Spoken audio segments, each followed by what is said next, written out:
Hello, everybody. Welcome to the DewAnDrew Conspiracy. We have myself, Mr. Andrew, and of course my lovely co-host, Mr. Dew, here conspiring together to bring in more love, more unity, more of all the good things. And we're gonna get today's show started in the typical way with some breath, thus the conspiracy. And I think we're going to go back to a repeat, but it's a good one. Kapalabhati Pranayama. And Kapalabhati is like skull shining breath or breath of fire. So either way, it's fun. And it's a little more of an intense technique, so factor that in. They do mention like menstruating women and like certain people may not want to participate. So I don't know. That follow your heart on that one. But the idea is it's just a forced exhalation and it's through the nose, and then your inhalation sort of rebounds kind of naturally. You're not thinking about it. And the goal is to get like above 60 cycles a minute, so more than one a second. And that's usually pretty normal, just the rhythm of it. And so we'll just do a minute, and we'll see how that feels. All right.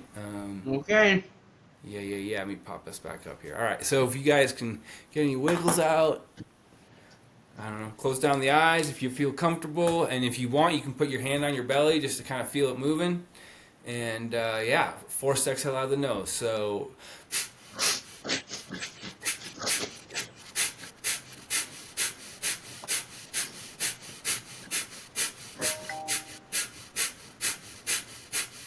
10 more seconds.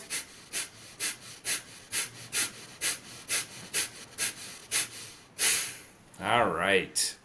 Do we feel the fire? Yeah. It's a good one. I like that one. And if you can keep it going for like 4 or 5 minutes, it's like it does take a good amount of like focus and concentration. So I think it's a good one to try dive into once in a while, and clears out the nose too. Apparently, if there's any issues there. So Right. how's it going, Mr. Dew? Very well, thanks. It's we had a live plan today, and I'm sorry if you missed that we disappointed you, but we had some technical difficulties and we couldn't connect to YouTube. So if we'll just go with ahead with our regular show, but we had a big celebration today because not only was I have I have a calendar of 9 months, and each month is 40 or 41 days. Odd months are 41 days, and even months are 40 days. So you have 5 weeks of 8 weeks apiece, 5 weeks of 8 days apiece in every month. And every other month, the odd month, you have an extra day to do laundry or just to relax. So, I developed this calendar over many years, starting in like 1984, and so I have it like all mapped out. And yesterday was New Day. And why September 24th is Dewey's Day? Not only is it the day after the equinox, but it's also the closest day that I could on the calendar to the thermonuclear annihilation that Dale experienced in 1984, that started this whole process of reevaluation and rebuilding and basically intense therapy. The death of Neil was basically the moment where I gave up my agnosognosia, which was denial of my illness, and understood how sick I really was. So it's a significant day, and I actually the day itself that I had to envision was September 26th, but as it worked out, the 24th was the day on the calendar this New Year's Dale. So this is the first day, the second day of the Dew month of the 41st year of Dewey. But also, and this is why we were going to go live, and this is why I have a tie on today, because I wanted to look my best. But this is also the beginning of zero of Fred of 0 year after Fred, and that means that signifies a completely different change and a new age for humanity. And I know people are very skeptical about this, and I'm a diagnosed paranoid schizophrenic, so I have a history of delusion. But let me tell you, Fred died. Fred was the warlord, and he's dead. So that means that all the trouble, all the pain that was involved and everything associated with war is now becoming a ghost. And basically, Charlie Kirk basically was fallout from the death of Fred. And he hopefully I see him as like sort of like the public symbol of the end of the era of war. And I know he's been very divisive, but also I think ultimately beyond. I have the M16 of Fred now. He can't use it against innocent people. So that's why we're saying we're celebrating year 0 after Fred, and we're in the first month, which is the Dew month, and the second month is the Duck month. And I have names for I have character personalities for all the months and everything, and we'll get into that as it goes on. But just bear in mind that we have begun a whole new perception of reality in which the old matrix has been disintegrated. Yes, welcome to Zero AF. We've been talking a little bit about this shift in the collective consciousness and this new era, and so it does feel appropriate to mark it with a reset that it is, right? And one way you would also do that is in the way we measure time. So I think this is an exciting. It just, for me, it's like it's a reminder that this is a new era, and so we can start to maybe let go of some of these thought forms from the past that were insane, for lack of a better term. Just the violence and the division and this like illusion that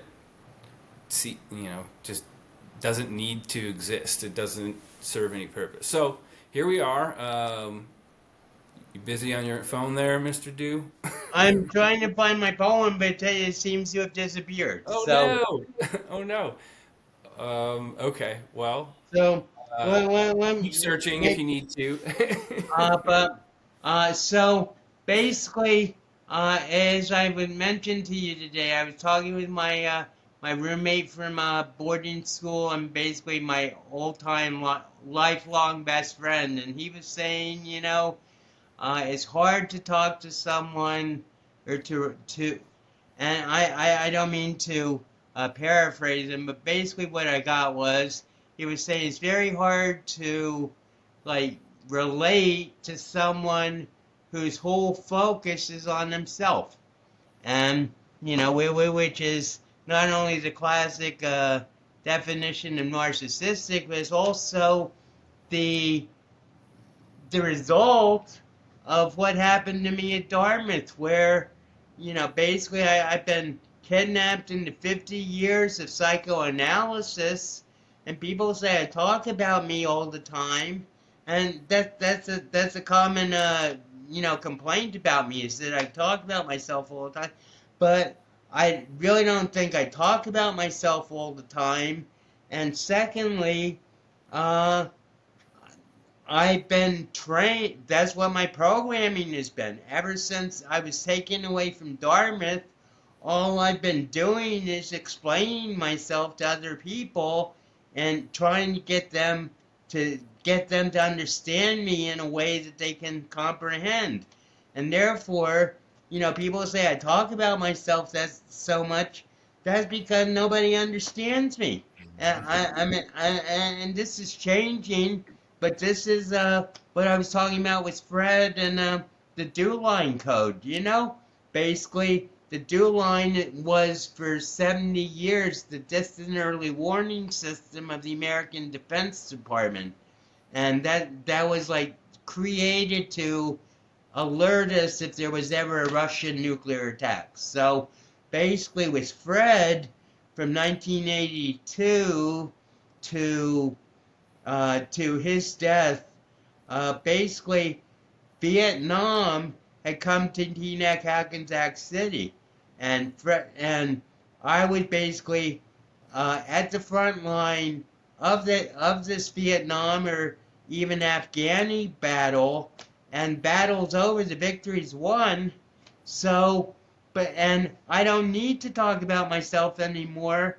But the reason I do talk about myself is because ultimately that's all anybody can know about themselves. Yeah, it's interesting.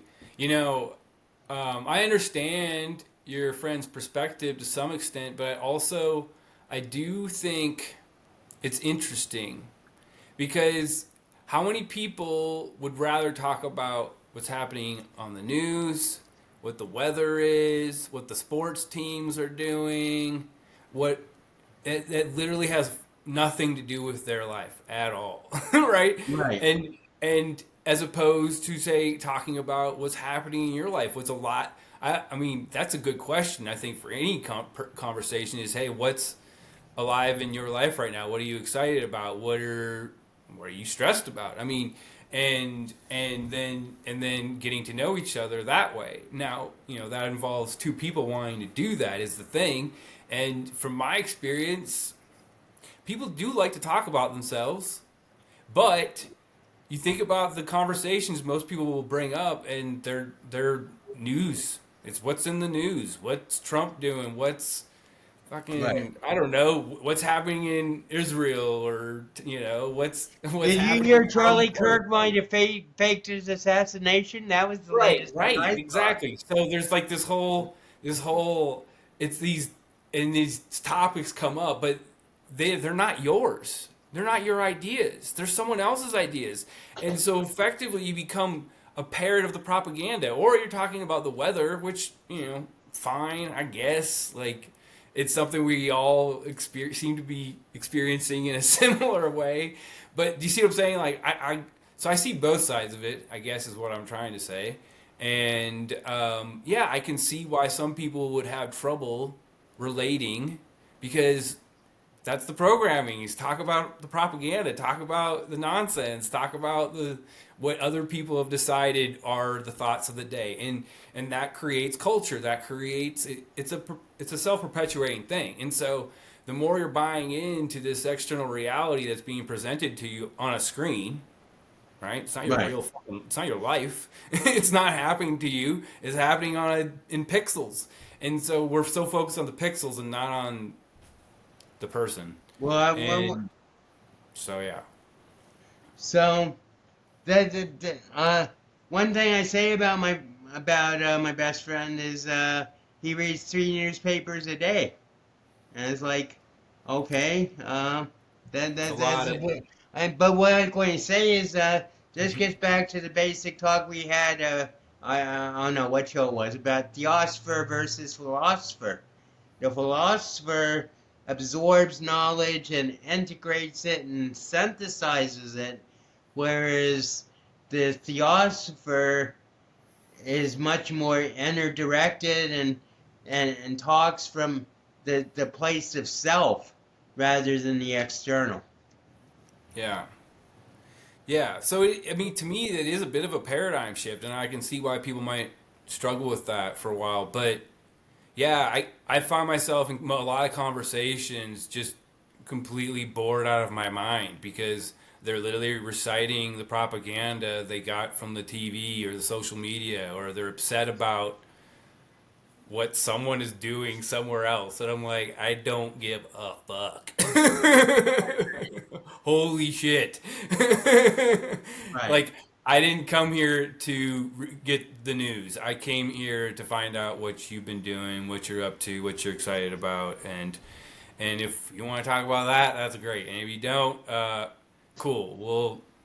We'll hang out another And, time. and at a deeper and at a deeper level, you came to find out why life in the first place, what the purpose of life is, where my place is in it. You know, why do why do we get along? Why don't we get along? I mean, those are all like more personal questions that come from within. And you know, I mean, my feeling is every day my purpose is being revealed more and more to me the more I come into myself. Yeah. Yeah, and I feel like I sense a shift in you, and so from my perspective, I'm kind of just letting you do you and let it play out, right? I don't need to like push or pull or whatever. I mean, I suppose I do inherently just because that's my nature, um, but at the same time, it's like I I think what it is I'm willing to give anyone grace to be who they are in the moment, right? Like to meet them where they are, I guess. And understand there's a story behind everything. And like you said, there's a story behind your current experience, right? And so for the people who I mean most people understand that story or at least they've heard it, right? But then the question is can they let it inform how they see you in the moment to some extent? And then also the story is the story, right? And we can tell it however we want. And so that's something that I always consider is when I'm telling a story, am I framing myself as the hero or the victim, right? And if it says the victim, then why? And is that Right. still true, right? And so that's been a practice I've been through. My coach, former coach Becky, helped me a lot with that. Is or like really kind of honing in on that, and not that because I mean, I've it's coming to me recently that like you can't be a creator and a victim at the same time. Right. They they don't go together. And so if the victim story isn't true, or at least we can choose to experience it differently now that we're especially now we're not there anymore, right? We're in a different spot. So how did I overcome that challenge or something like that, right? Right.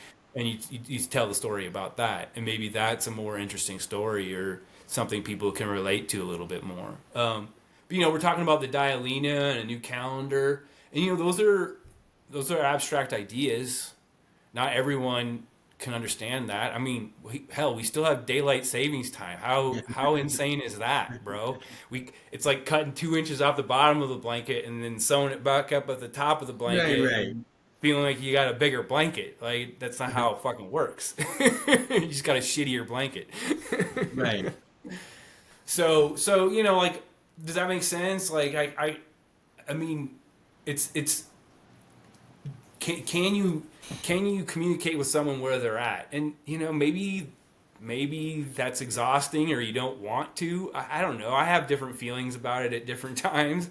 I'll like I said, I'll get bored sometimes meeting people where they're at, or I'll feel frustrated or something. And then there's a boundary that I need to set in that moment to shift the energy, or Right. I communicate. think I think of this guy who I knew from Fairleigh. He was actually like a assistant professor, but or some sort of like professor aide or something. And uh, he come to the pub and everything, and we got along well and everything. But what I really liked was his girlfriend. His girlfriend was like one of the most vivacious, like lovely girls ever. So she and I would dance, and he wouldn't be jealous or anything. But after a while, he got rid of his girlfriend, and he would like come up to me and just like speak interminably about nothing. And it's like, it's like, how do you deal with people who you find unbearably boring, I And know it's the like, answer. And this is something I'm working on because I found this when I was in North Dakota talking to some of my parents' friends. Just like, holy shit, like, I'm going to blow my brains out. Not literally. right, But this is bad. And I realized I have the power to ask more interesting questions. right, So if I don't like the conversation, ask an interesting question. And if they aren't going to roll with it, then fine. At least you attempted to shift it to something you're interested in, right? Because you're effectively just letting them steer the conversation, and that's fine. But right, so I'm saying this is a challenge to myself. Basically, is the next time I find myself in a boring conversation, right. ask an interesting question and see if that can move it, right? But yeah, I mean, there's another concept that we can love unconditionally, but we can also not engage, right? And so if that's just a person that we don't find engaging, we can love them from further away. Right, right. So I don't know. That's the way I see it. But most people are harmless, right? They're in 3D. They talk about what other people talk about. Which, I mean, what was Right. he talking about? What does he normally talk about? What are the topics mainly? Is there Well, that's the a thing, theme? he wouldn't talk about anything. He's just like, Oh, and he like, and then you say something, and then he'd like stare at you for 5 minutes, and it's like, and that's partly my fault, but y- but that was just an example of like, sometimes you run into people who you don't relate to and everything, but I think one of the gifts and one of the superpowers that I've learned in my own experience through therapy and hospitals and you know even insurance salesmanship is I feel I can relate to everybody. And I think that's why I reacted to my best friend's comment is because he doesn't, I'm not going to say he doesn't seem to want to relate, but he's like so, it's been 50 years of like uh, mindset that I'm this way, and I realize I was, and I'm now a new person, but rather, I mentioned I'd like to begin again, I mean, like I, I feel that I know I've been very focused on myself, but and I was thinking about why, and reason he has like 4 kids and 3 grandchildren, 3 or 5 grandchildren. So God bless him. So he built his life his way, but I built my life my way, which was basically the life I was forced into building of not, I don't mean to sound a victim, but I built THC. I built a yeah. whole, I've spent 50 years of my life building Teaneck Hackensack community instead of a family or a fortune or what all my peers have done. And I have no regrets. And I understand that if I hadn't built this foundation for the last 50 years, then what's going to happen in the future that I'm very optimistic about would not have had, would have been built on sand instead of stone. Yeah. Yeah. No, I get it. I think for me it's interesting, like, to say, hey, I understand. I have been. I mean, can you say that to your friend? I've been this way in the past. Did you say that? That's And what I said today. yeah. So okay, you planted a seed then. That's the way I see it because he is. he has a mental construct of you, and it's an amalgamation of your experiences together plus his own interpretation of them, and that's fine. And you're saying he can't meet you in the present moment and see who you are, and that's unfortunate, but not everyone has that innate ability to do that. And so that's the way I see it. Is it's basically someone's ability to shift and adapt to a new reality. And some people can do it instantly and be present with what is, and some people need like repetition and to build trust that this new version is real and all that shit, right? And so that sounds like what your friend needs is just time and reps, like you showing up, as the new version of you, and being that, and he'll either learn to appreciate that or he won't, right? But that's the way I see it. I don't. Yeah. I mean, when we make a quantum leap, we almost have to hold space for other people to sort of join us, Right. and that doesn't maybe always happen instantaneously. It either takes time or it takes like even us just holding space, like the expectation we bring to our interaction, right? If you expect that he's going to be that way the next time you talk, he's more likely to be that way. Or if you leave space for him to see you as who you have become or you becoming, then that allows for more of that. That's kind of how I think about it.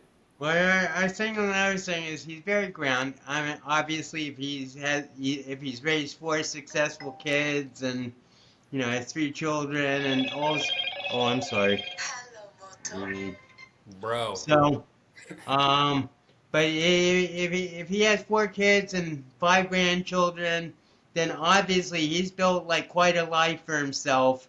That a lot of other people admire and everything, and I admire him too. I mean, when when I used to say to everybody, my best friend has four kids under the age of 6, and now they're all like masters and doctors and everything.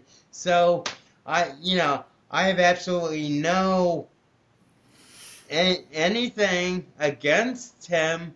It's just like, but what I think the process is now defusing and reintegrating the person that I've been for the last 50 years into the person that I am on the verge that I am becoming, and just integrating that not only with him but with a lot of my other friends. But and this gets into AF, year zero AF, which is ultimately, to what degree do I want to hold on to that past of people not understanding me? Right.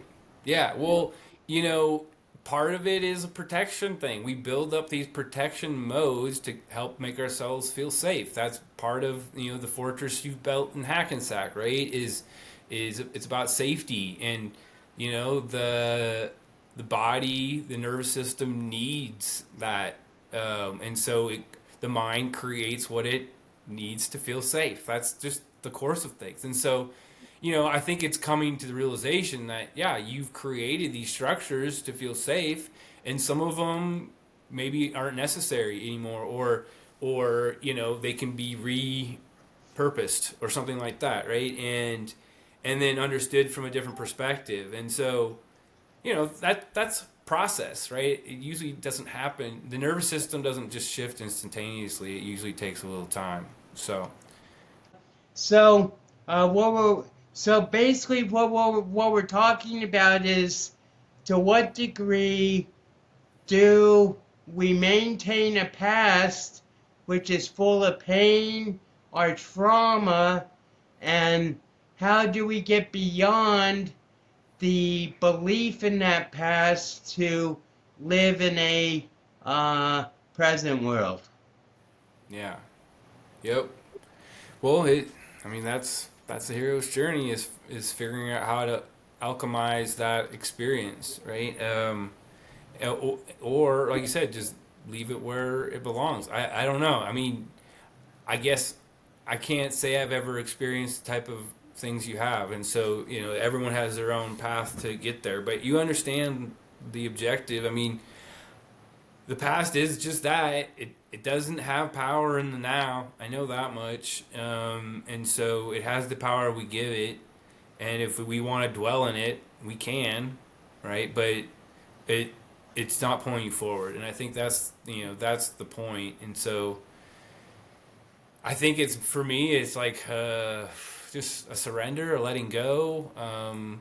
Because it doesn't, and like I said, it's the story you tell too, right? There's different ways to tell the same story, and maybe it's just thinking about how we tell it. And part of that is like releasing the energy of it. Does that make sense? Right. I mean, if you're holding the energy of the situation still, then there's something that needs to be released. You're carrying the past into the now, Right. and I don't know. That's a heavy burden in my opinion, and so it's about understanding that I don't need to hold. If I let go of it, it doesn't invalidate it or make it like less. It just means that I'm not having to relive it every day until I die. Right. Right. And so that's grace on yourself. Get rid of the loops. Yeah, correct. So I And think it's about forgiving that version of yourself. I mean, acknowledging that he did the best he could at the time with what he knew, and you were equipped to do different things now, and that means you get to have a different experience, and it means you don't have to loop it anymore. So it's a little bit of like an ego death, right? It's a part of your identity that you're shedding, and so you right. kind of have to let it die, and that you might mourn it. I don't know, because it is a part of your identity. I mean, that's been my experience, and yeah, to what degree is that useful? I mean, that's a very valid question. Not only you can answer that. Well, my feeling about it is that with the dialing with the completion of the dialena today, which was why we wanted to go live, I am finally I've finally achieved after the body or the mind the holistic body I've been trying to build for 50 years. And this is my spaceship. My body is my spaceship, but everybody's body is their dialena.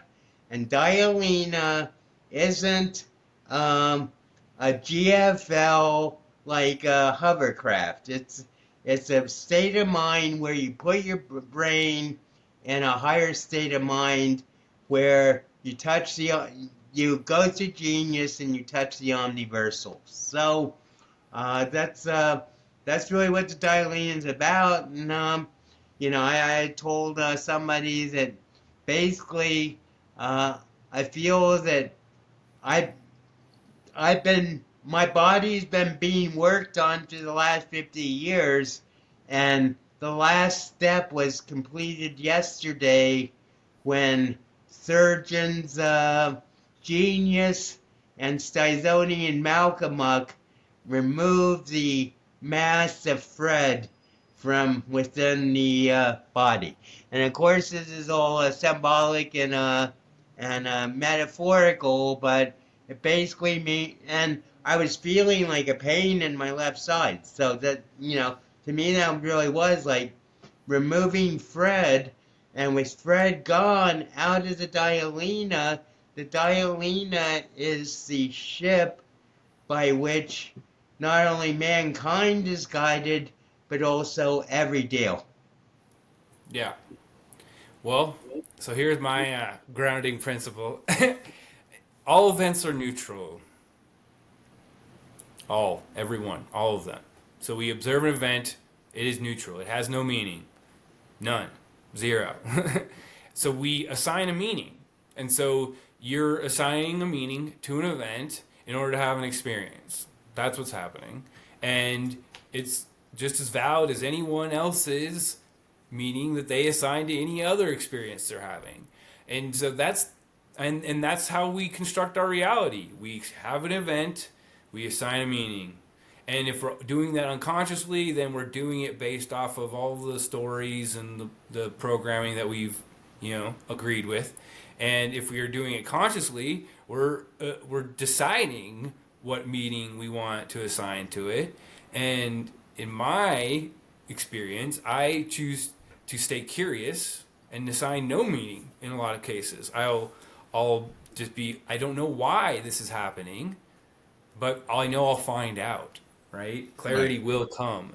And so to me it's like, okay, there's there's a shift you feel in your experience, and you're telling the story through the lens of this world you've created. And I don't, to me that's completely valid. But I'm also not your average person. Right. But then, I I understand the energy of it, and also I understand how to translate it to my own experience, and so then therefore I can relate. And so not everyone does that. right. Not everybody has been living on the space station for the last 50 years. Right. Yeah, correct. So it's a different experience. And so, part of it is our expectations too, right? But I think your friend is, I think he did a very kind thing by expressing what was true for him, and then you get to decide what to do with it. And Well, not I agree completely, and I also think that it was like a started building a bridge to a true friendship instead of just one where, you know, there's judgment and then there's like justification. yeah, no, if you find yourself explaining yourself, we something's gone wrong. Right, right, I'm not trying to defend myself. I'm not trying to explain myself. I mean, there are exceptions, but like for the most part, like if they're not getting it, and I'm not gonna make them get it, and that's okay, right? So then I think, well, what seed can I plant in this moment that may or may not get watered, may or may not bear fruit? And it sounds like you did that, and so then good, right? Then you can move on with peace, saying that at least you communicated what was true for you in the moment, and I think that's beautiful. I, Like that's I think it's important to emphasize your point about all events are neutral. I think that's something that very few people like ever consider. Just whether it's because of identity or whatever. It's the book But of law and the judge and the victim, right? You talked right, about it from the four agreements, right? The book of law that says these are the rules I live by, and you think everyone else has the same book, but they don't. And then the judge who decides if you're living according to the book and if other people are living according to your book, and the victim who decides, oh well, this happened to me, and blah blah blah, right? And takes you out of creator mode. And so they're all they're all there, and to varying degrees, and the degree that we can remember that we're the creator, they start to fade, in my experience. And so yeah, and the idea that all events are neutral is new to me. I mean, new-ish, but it's a game changer because then you realize you're observing something, and then you're running it through your filter, and that if that filter has distortion on it, then it's going to assign meaning before it even gets to you. So you don't even get to see reality as it is. You see your distorted version of it. And so to me, it's about reducing that distortion so that I can see more clearly, because the more clearly you can see, the easier it is to get places. right. And Well, so the only thing I have to say about like everything is neutral was it can lead to lack of emotion. And emotion, I mean, because ultimately every event that happens is neutral, but everybody is going to react to it. I mean, to have a mindset where you don't react to all the neutral events is really sort of mastery, But well, what I'm saying is that if you see all things as neutral, all events as neutral, then ultimately there is no reason for emotion. I mean, this is just my off the top of the head. There is no reason for emotion, and emotion is essential to being in touch with yourself. I think there's some nuance there. I think it's maybe less about emotion and more about feeling. Right. And I think there's a difference.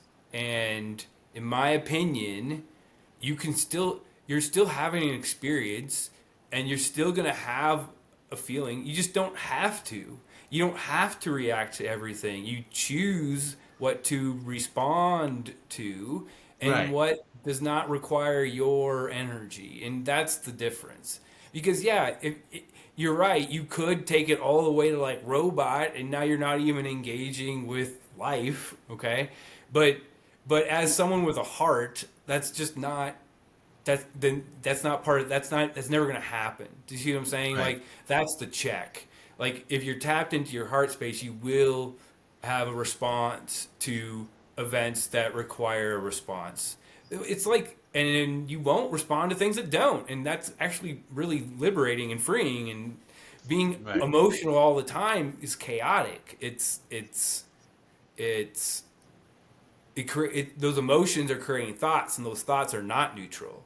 You know what I'm saying? Right. The event is neutral, but the thought is not, and the thought creates the possibilities for the next loop, right? So the way I think about it is it's if you only look at it from that one perspective, all events are neutral. Yeah, you can create maybe some undesirable outcomes, but if you put it in the context of someone who is tapped in to God, to source, that's never going to happen because you know your purpose here is to extend love, and you're not going to not do that.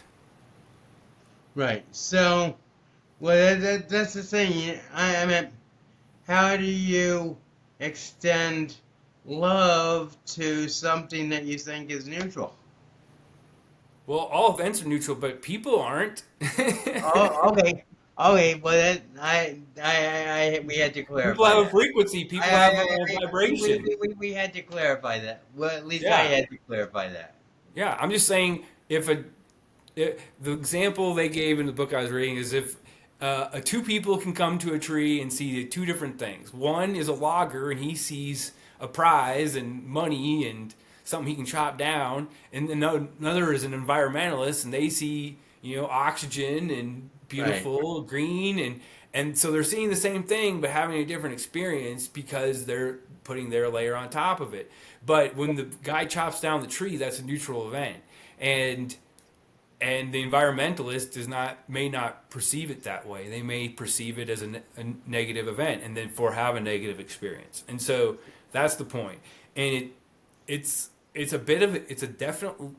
It's been challenging for my human brain to sort of wrap my head around that, Right. but also liberating in the fact that I can see what is and not my junk. And so it's allowing you to encounter life. So, people say you name something, you've already started to remove some of its true essence, right? Right.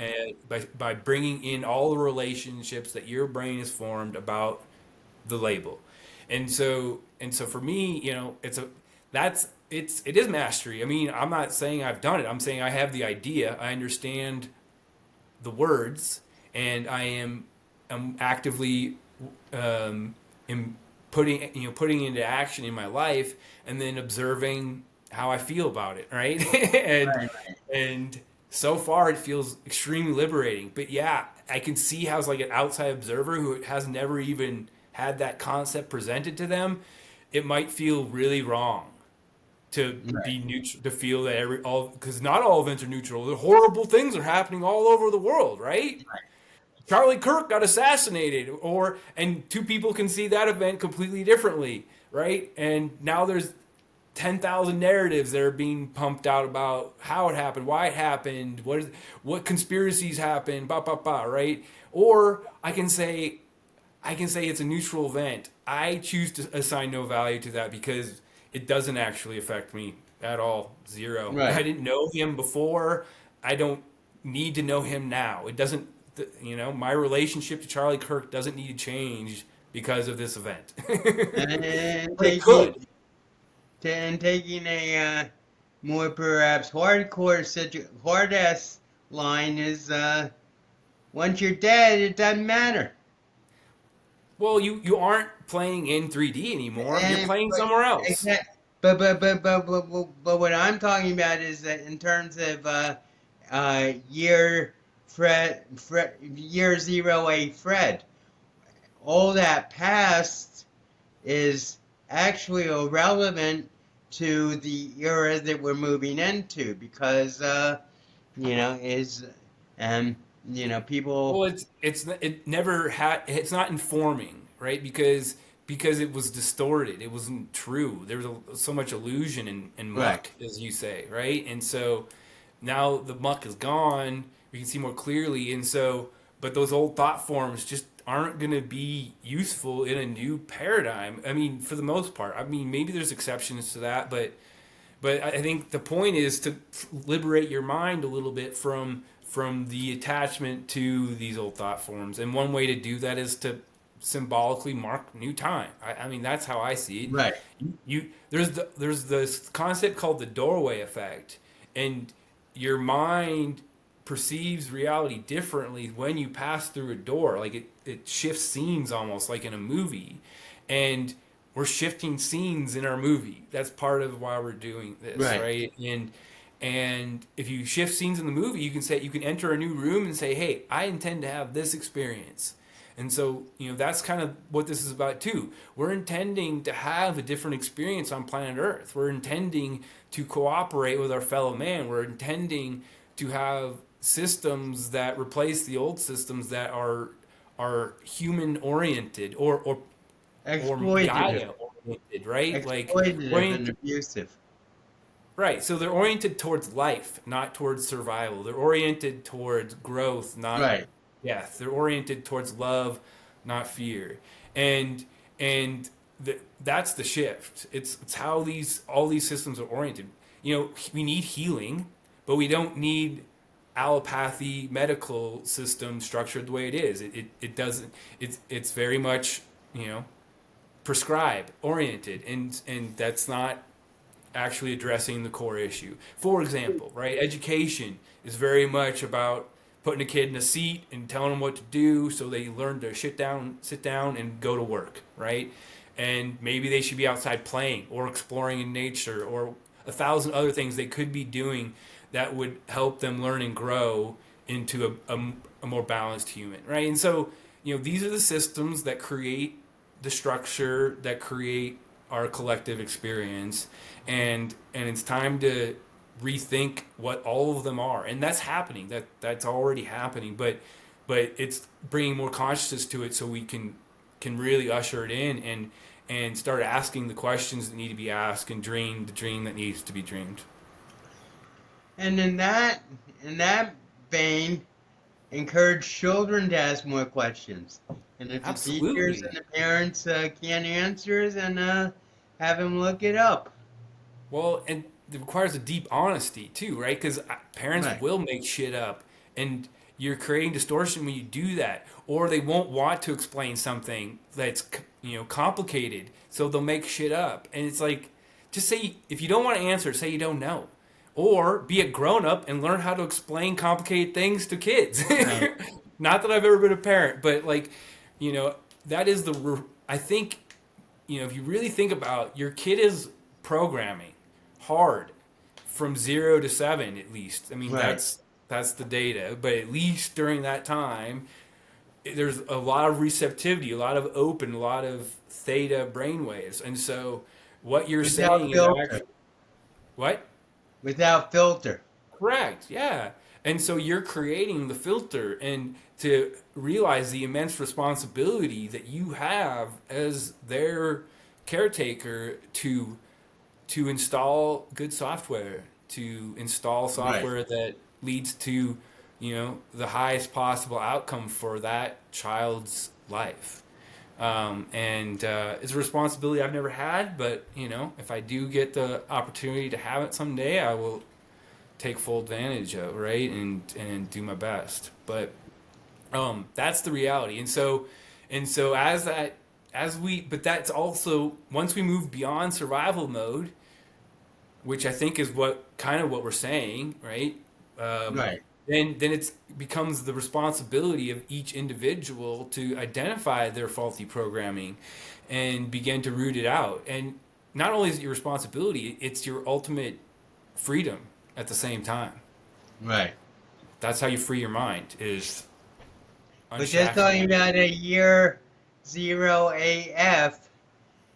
Just to summarize it, we have moved from freedom back to freedom. There we go. There we go. It's a good doism.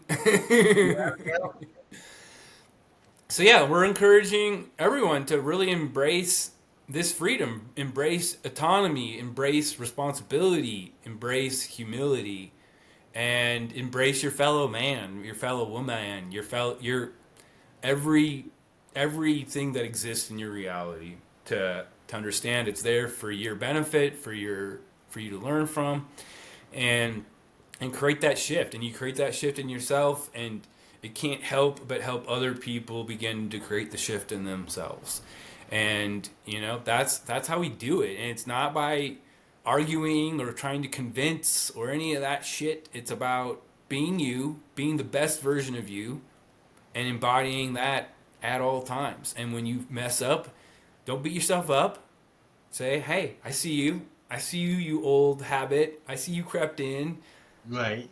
But I'm not mad. I see it happened. And now I brought awareness to it. I brought consciousness to it. And it begins to slowly die because it can't live anymore. It's an idea that's no longer you. And you're not carrying it anymore. It's just, there's like this, what is it? Like a echo almost, Right. The Well, I pendulums. I didn't Okay. realize how combative I was until you pointed it out, and that's something that was a revelation, and I'm working on. Yeah. And But but on the other hand, thought warriors, as Clara Elizabeth says, I am a thought warrior. I'm not going to be a U.S. Army soldier warrior, but and that was all in my head anyway. But Vietnam and Afghanistan and Teaneck Hackensack is over, and I'm just liberated, and I'm just I'm every day is more an adventure and Dale to Dale paradigm shifting. yeah.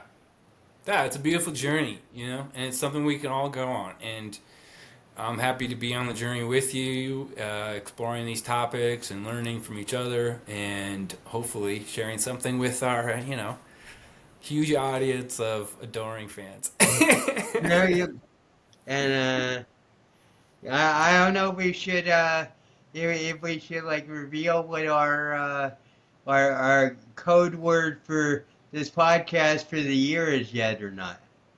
Oh, I don't even know if I know what that is. We decided on it yesterday. Rogan. Oh, Rogan. Oh, yes.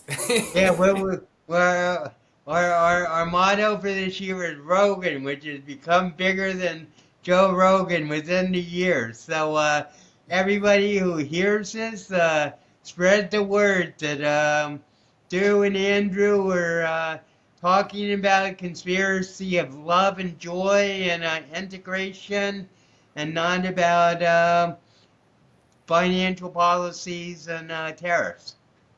Yeah, yeah, that's all boring anyway, man. Who Yeah. wants? Yeah, that's what we're here for, and we love everyone who's joined us to the journey this far. And yeah, if anything you can do to help us spread this message to people who are interested in these things, we would very much appreciate. But we're here really. I mean, let's be honest. We just have a good time chatting. It's Yeah, we just love each other, talking to each other, and it's beneficial for both of us. We're both growing, so, and we hope we're helping you grow too. And that's really our mission, is to open our audience up to ideas that might have been on the periphery or even hidden in them, that can come bubbling up to the surface for consideration and maybe betterment, Yeah, I improvement. mean, we can only give our experience, right? And so it doesn't mean it's going to be your experience. It doesn't have to be. But if there's something from our experience that you feel like you might benefit from or that you learn something from, then that's all we can ever hope for. Right. And let me. I so that before we close, I'll give our Sid for the day, and this is from the chapter the mind, and I am just going to reread his brief introduction because I think it's relevant to what we're saying, where he says, just at the end, if these writings bring a second chance of life to just one human being, my work has not been in vain. So, um, this is from the mind. Some believe the brain and the mind are the same, but there has to be a power behind the brain to make it function. The brain and the mind are two entirely different things. The brain is biological, the mind is spiritual. The brain acts like a computer. Whatever you put in is all you get out. This is logic. An important thing to realize is that universal mind and personal mind are not two minds thinking differently, but two ways of using the same mind. I think that's a significant statement. Is that the impersonal and the personal mind are the same mind? It's just like the universal mind has like a scope that the individual can't. Yeah. Yeah. Yeah, I agree. I mean, we're talking about it now, right? The sort of external versus internal, our own experience versus the collective versus and it's not a versus and so it's sort of the dance between the engagement with both, right? We desire connection and friendship and experiences. I mean, or we desire to sit in a cave and be by ourselves. I guess. I mean, Right. that sounds super lame to me. So the point is, it requires engaging with 3D, and sometimes that means, you know, not leaving the delusion behind, but also not like imposing it necessarily on someone else either, right? But I'm a firm belief that your life will never be bigger than your dreams. And so if your dreams aren't a little delusional, then you might be missing out. That's my Right. opinion. And so But embrace the delusion if it takes you to a happy place, to a place that you feel more joy, and there's nothing wrong with that. I remember people always barely always used to say you're crazy. And I'd say, yeah, and I have the diagnosis to prove it. Yeah, yeah. Well, we don't need no diagnosis, bro. We have the real deal in front of And me. then there's also Sheryl Crow's song, which is "Crazy Ain't That Special Anymore." Yeah, literally. It's That's just how I because feel about it. everybody's experienced every possible thing that's crazy, so crazy's not crazy anymore. Yeah, yeah. When you're younger, maybe it is, but yeah, the older you get, the more shit you've seen, the less crazy feels like it matters. Right, right. So here we are, being crazy in the new year, and new year, new you. You know what I'm saying? New year, new era. Yeah, yeah, yeah, yeah. Absolutely. Year 41, era 0 AF. All right. Anything else, Mister Do? I think that's about it. And, yeah, so, sorry we couldn't pull off the live. Well, We'll figure literally, out the tech. it was our bad. We needed, apparently YouTube has like a 24-hour block before your first live, and so we clicked on it. It starts a countdown timer for tomorrow. So it seems as though we will be able to air lives going forward, and I'm sure we'll make an opportunity to do that here soon. And, just, if you see random starships landing in your front yard, then know that they aren't ships. They're Dialina Dale pods, and just welcome them and give them a cup of coffee or a Coke. Yes, we come in peace. Yeah. Take us to your leader, and I've been the leader for 50 years, and nobody's ever come to me. Dang. Okay, so yeah, great show, Andrew, and we'll see each other. We'll see you on. Well, we'll release this tomorrow, and we'll definitely work on the live very soon. But otherwise, have a great day, everybody, and thanks a lot, Andrew, and have a great night.